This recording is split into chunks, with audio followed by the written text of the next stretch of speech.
Halo guys, kembali lagi bersama Arbi di sini. Kali ini Arbi juga bacain The Lord of Mysterious. Namun tanpa senjata, keterampilan tempur atau kekuatan super, dia bukanlah tandingan polisi profesional.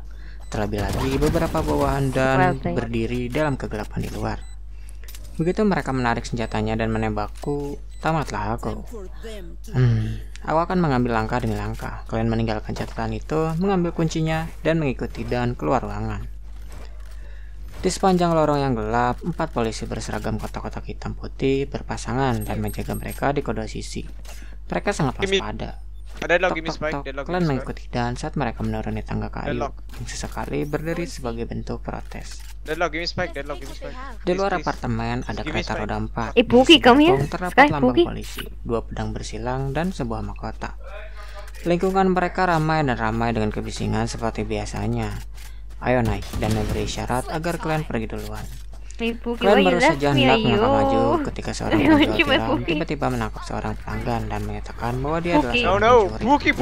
Kedua belah pihak bergulat dan memicu respon dari kuda sehingga menimbulkan kekacauan yang besar. Kesempatan. Tidak ada banyak waktu bagi kalian untuk berpikir lebih jauh. Dia memungkuk ke depan dan berlari menuju kerumunan. Entah mendorong atau menghindar, dia melarikan diri dengan panik ke ujung jalan.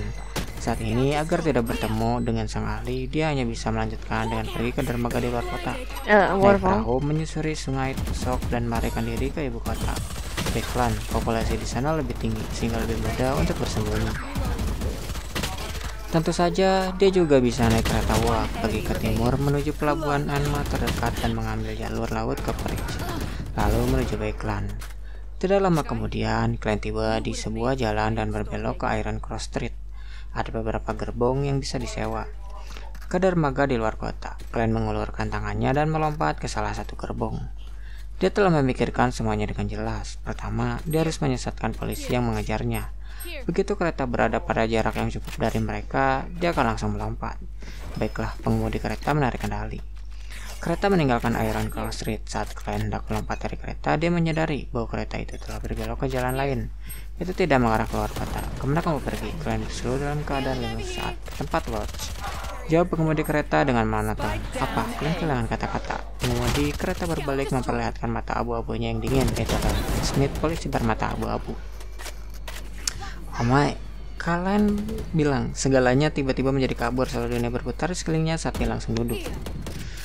Kalian melihat sekeliling, bingung. Dia memperhatikan bulan merah di luar jendela dan ruangan ditutupi kerudung merah. Dia mengeluarkan tangannya untuk merasakan dahinya. Semuanya lembab dan dingin. Keringat dingin tubuhnya terasa persis. Itu adalah mimpi buruk. Kalian menghela nafas. Semuanya baik-baik saja. Dia menganggapnya aneh. Dia berpikiran jernih dalam mimpinya. Dia bahkan bisa berpikir dengan tenang.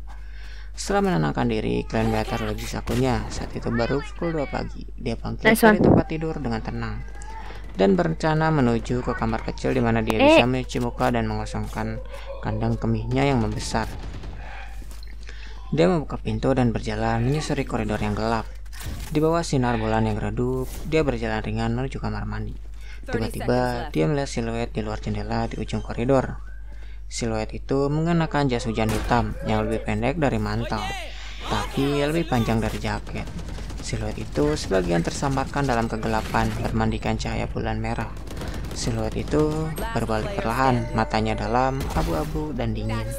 Dia itu adalah Dan Smith. Nice. Oh.